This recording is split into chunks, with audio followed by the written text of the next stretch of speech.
It's important for software developers to understand object-oriented programming. In this course, Jim from Jim Shape Coding will teach you all about object-oriented programming in Python. Object-oriented programming could be what is holding you back from being a great Python developer and as well as landing your first job as a software engineer. Welcome everyone to Python Object-Oriented Programming course.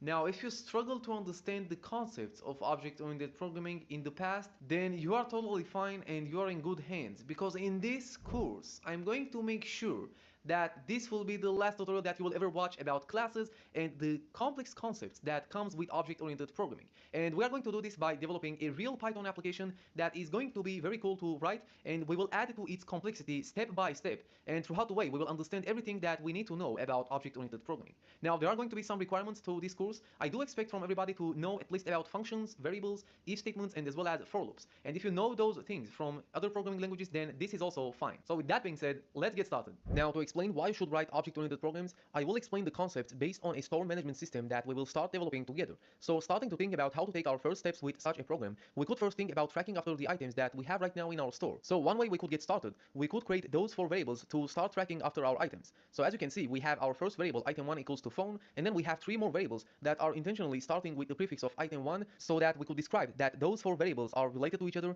by following the correct naming conventions. Now, you might think that those four variables are related to each other only because it uses the same prefix of item1. For Python, those are just four variables with different data types. So if we were to print the type for each of those four variables now, we would receive their types with no surprises, right? We would receive string and integer for price, quantity, and price total. Now, I want to focus on those specific outputs right now because as you can see, for each of the types, we also see the keyword of class. Now, this means that those data types are actually instances of strings or integers. So in Python programming language, each data type is an object that has been instantiated earlier by some class. And for the item1 variable, that has been instantiated from a string type of class. And for the price, quantity, and price total, those have been instantiated from a class that is named int, meaning integer. So it could have been nicer if we could tell Python that we want to create a data type of our own. It will allow us to write a code that we can reuse in the future easily if needed. Now, each instance could have attributes to describe related information about it. And we can think about at least some good candidates for attributes we could have for our item data type, like its name, price, or quantity. Alright, so let's go ahead and start creating our first class. So I will clean everything from here and we'll go ahead with it. So it is going to be divided into two parts. The first one will be the creation of the class, and the second one will be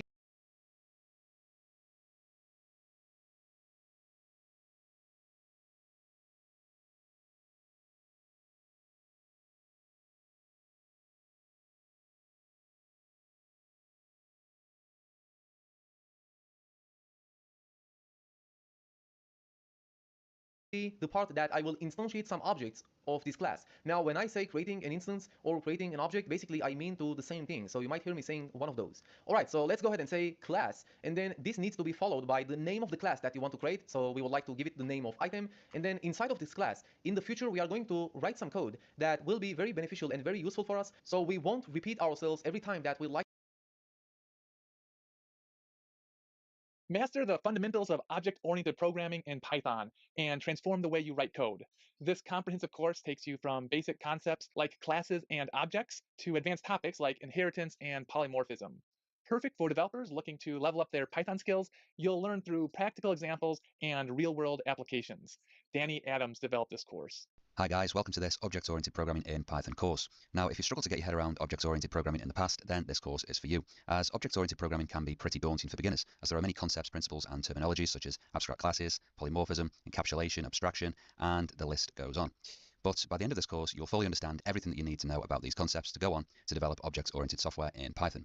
And the great thing about everything that you'll learn in this course is that all of the concepts that you'll learn also apply to other programming languages that support object-oriented programming, such as Java, C#, JavaScript, and PHP. So it's going to be very easy for you to learn and understand other languages and frameworks after completing this course. So to take this course, you should know the basics of Python, such as variables, functions, if statements, and for loops. So you just need to know the very, very basics. You definitely don't need to be any expert in Python. And if you don't have much Python experience but know these concepts from other programming languages, then that is also fine. You should be able to take this course. And also, you don't need to know anything about object-oriented programming to take this course. My goal for this course is to teach you as a complete beginner. So what will you learn in this course? So the first part of the course assumes that you're a complete object-oriented programming beginner and introduces the very fundamentals of object-oriented programming, such as creating classes and objects, attributes and methods, getter and setter methods and why they are important, properties and why you should favor properties over getters and setters in Python, static attributes and methods, public, protected and private access modifiers, and abstract classes.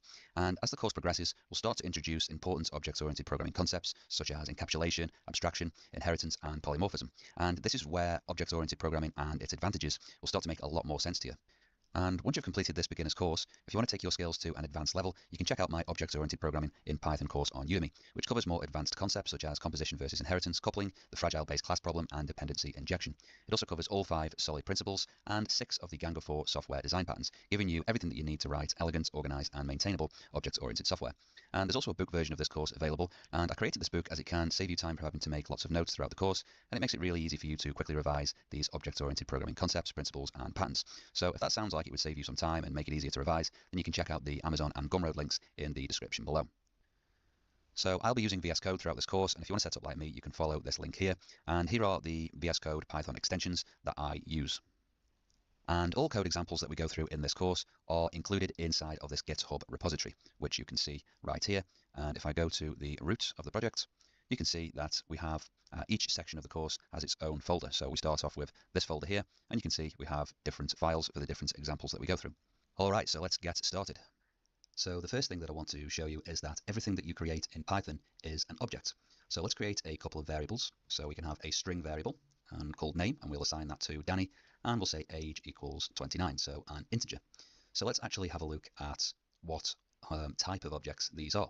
So if we print the type of name, and we also print the type of age, and then let's run this file.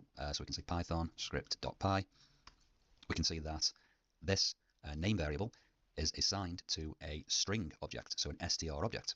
And objects are made from classes. So you can see that this object, this name object, is made from the class str.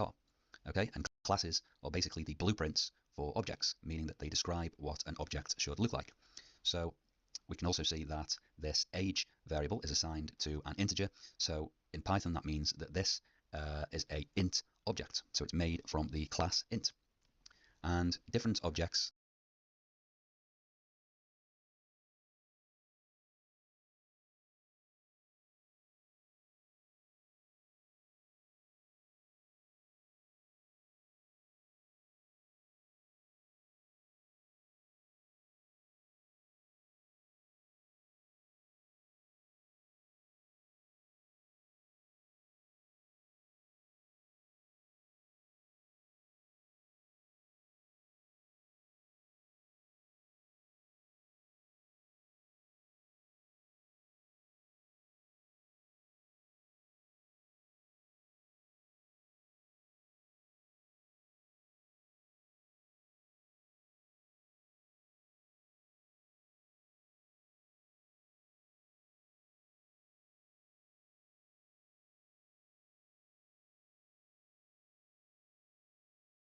have different behaviors. So for example, on string objects, there are different functions or methods, as they're called in object-oriented programming, that allow us to manipulate the data contained within this object. Okay, so the data here is just a sequence of characters that spells Danny. So if we call name dot, okay, we can see that VS Code now provides us with a load of methods or functions that are available on this string object. So if we say name.upper, we can see that this will manipulate the data contained within the string object. So if we run this, we can see we need to get rid of this type actually.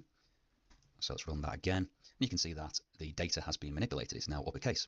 But if we have a look at this, the methods or behaviors available on an int object, you can see that they are different from those contained on a string object. Okay. So if we look at the name variable here, so the name variable is assigned to a string object. Okay, which is built into Python. So the string object is created from the string class, which is built into Python, and the str class, or the string class, defines what each string object looks like and provides useful methods, which are functions that operate on certain objects, such as name.upper to make all the letters in the string object uppercase. So the methods, basically, or the functions, manipulate the string data. So the int and the str classes demonstrate some of Python's built-in classes that we can use to create data structures like strings or integers. But we can also create our own classes, then create objects, also known as instances, from those classes. So let's actually create our own class now. So let's create a dog class, and on that dog class we can define what information, so what data or attributes, and what. But we can also create our own class, built-in classes that we can use to create data structures like strings, such as name.upper to make all the letters in the string object uppercase. So the methods basically, or the functions, manipulate the string data. So the int and the str classes demonstrate some of Python's built-in classes that we can use to create data structures like strings or integers. But we can also create our own classes, then create objects, also known as instances, from those classes. So let's actually create our own class now. So let's create a dog class, and on that dog class we can define what information, so what data or attributes, and what behaviors or methods or functions every dog should have. So first let's create a very simple dog class that has no data and just one behavior. So the way we create a class in Python, we say class, which is a Python keyword, and we can call this class whatever we want. So let's just call it dog. And then we have a colon, and then within the class we can define either data or attributes, and we can also define methods or functions. So a method is basically just a function contained within a class.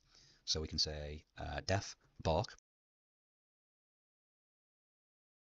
behavior. So the way we create a class in Python, we say class, which is a Python keyword, and we can call this class whatever we want. So let's just call it dog.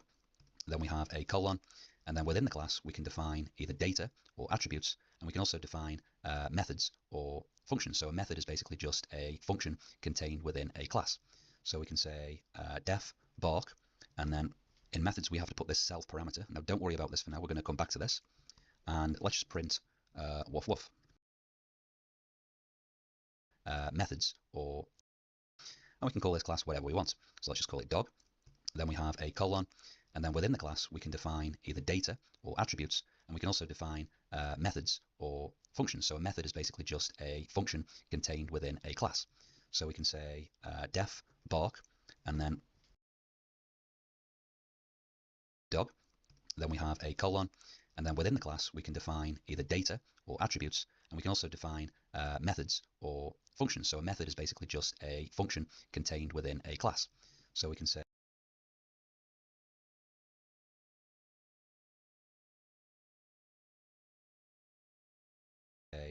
def bark, and then in methods we have to put this self parameter. Now don't worry about this for now, we're going to come back to this, and let's just print woof woof. Okay, so now that we've created a dog class, we can use it to create dog objects. So let's define a variable called dog and assign it to an instance of, which means an object made from, the dog class. So we do that by calling the class name and essentially calling it or instantiating it. So here we are creating a dog object and assigning it to a variable. And then in methods we have to put this self parameter. Now don't worry about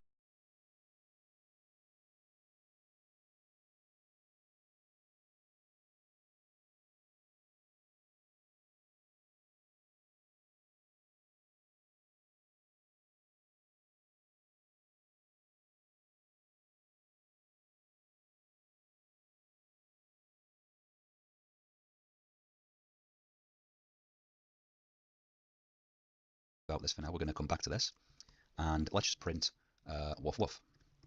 Okay, so now that we've created a dog class, we can use it to create dog objects. So let's define a variable called dog and assign it to an instance of, which means an object made from, the dog class. So we do that by calling the class name and essentially calling it or instantiating it. So here we are creating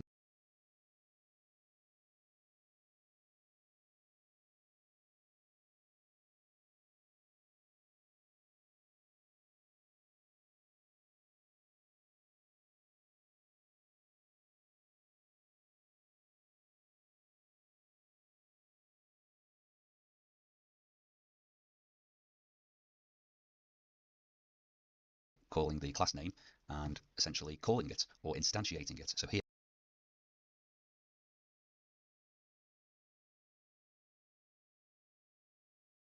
we are creating a dog object and assigning it to a variable called dog. So let's call this dog1. And now what we can do is we can access the method on this dog object, so dog1 object, by saying dog1.bark. Okay, so that's how we access methods on objects. So on this dog1 object, we have a method or a function called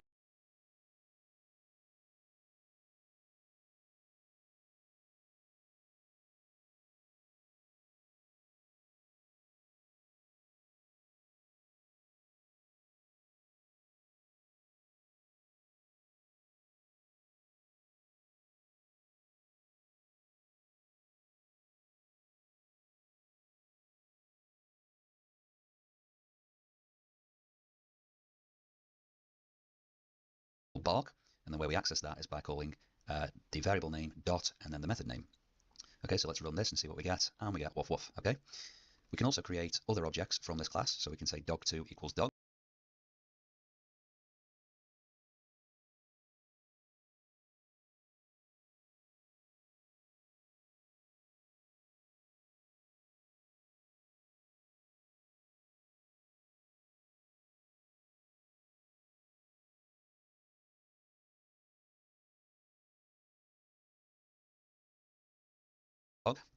And say dog2.bark, and again we get the same thing. Okay, but this is not very useful because all of the objects that we create from this dog class will be the same. They just have this bark method, which is it does the same thing, and it doesn't matter what object we call bark on. It's always going to just print woof woof. It's pretty useless, really. So let's add some attributes or data fields to this dog class so that each dog object or instance can have a name and a breed. So we can do this in the dog class by defining an init method. Okay, so init is a special method in Python that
fields to this dog class so that each dog object or instance can have what object we call bark on. It's always going to just print woof woof. It's pretty useless, really.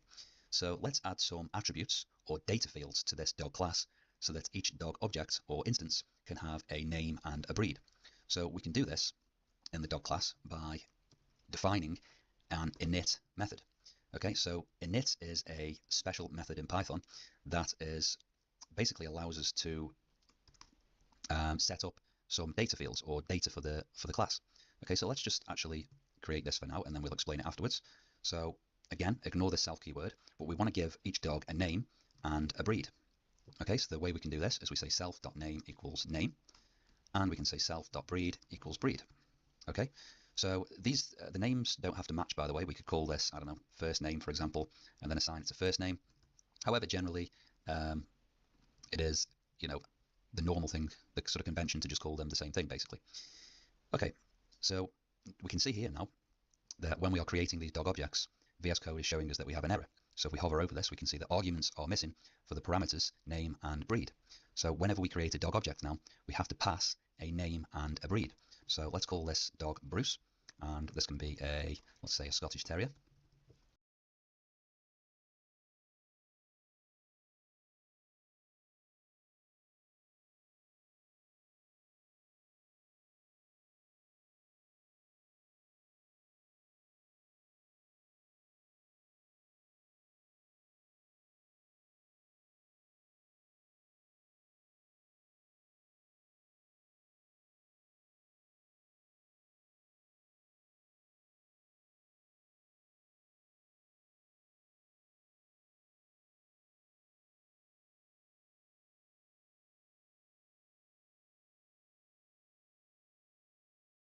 And this dog can be called Freya, and this dog can be of breed Greyhound.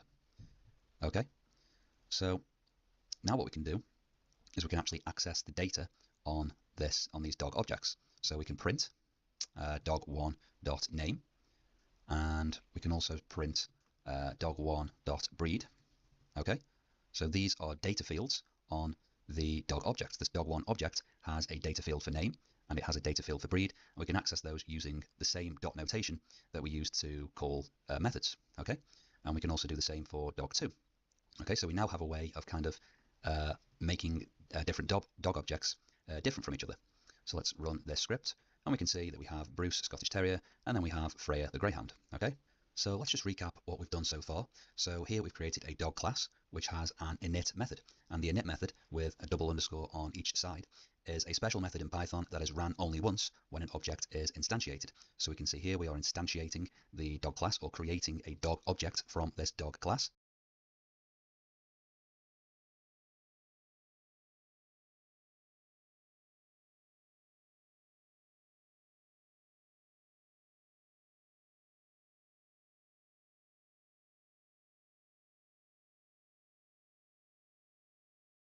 And assigning it to dog1, and we're doing the same here, creating a dog object and assigning it to a variable called dog2. And this init method is ran only once when an object is created or instantiated. So it's ran once here, and it's ran once here when we create these objects. And it's very common to set up an object's data inside of this method. So we can see here that when we create this dog1 object, that we are setting up the data stored inside of this dog1 object, and it's unique to this object. And we do the same for dog2. We pass the data and we set up some data fields inside this init method when we create the object. And again, this is unique to this dog2 object. We can also create different types of objects. So far we've created dog objects, but let's say that each dog should have an owner, and each owner should have this dog class and assigning it to dog1. And we're doing the same here, creating a dog object and assigning it to a variable called dog2. And this init method is ran only once when an object is created or instantiated. So it's ran once here, and it's ran once here when we create these objects. And it's very common to set up an object's data inside of this method. So we can see here that when we create this dog1 object, that we are setting up the data stored inside of this dog1 object, and it's unique to this object. And we do the same for dog2. We pass the data and we set up some data fields inside this init method when we create the object. And again, this is unique to this dog2 object. We can also create different types of objects. So far we've created dog objects, but let's say that each dog should have an owner, and each owner should have a name, an address, and a phone number. So let's create a class that allows us to create owner objects with those data attributes. So let's come down here and define a class called owner. And this needs to have, so each owner needs a name, an address, and a contact number. So if you can remember, we can add data fields to an object by defining an init method, okay, which is a special Python method which allows us to kind of initialize objects. So let's create an init method, and again we pass this self parameter, which we will get to a little bit later in the course, and we're going to pass a name parameter, an address, and a contact number. Okay, so then we can assign these sort of parameters that we pass when we create an owner object and assign them to data fields within the owner object. Okay, so we can do this by calling self.name. So we create a data field on an owner object called name.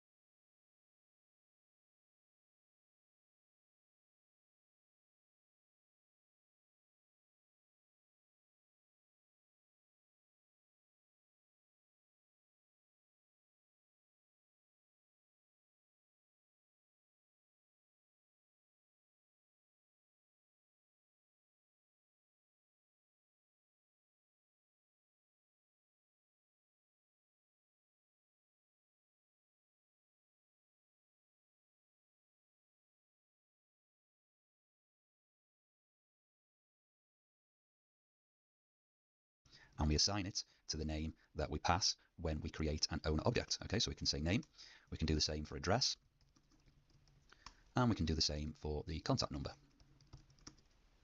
And just to show you that these can be different, let's call this one phone number. So we're calling the data field on the object phone number, and the parameter we're going to call contact number. Okay, just to show you that they can be different names. Okay, so that's all we're going to do now for this owner class. So in our dog class, let's add an extra parameter in the init method so that we can pass an owner object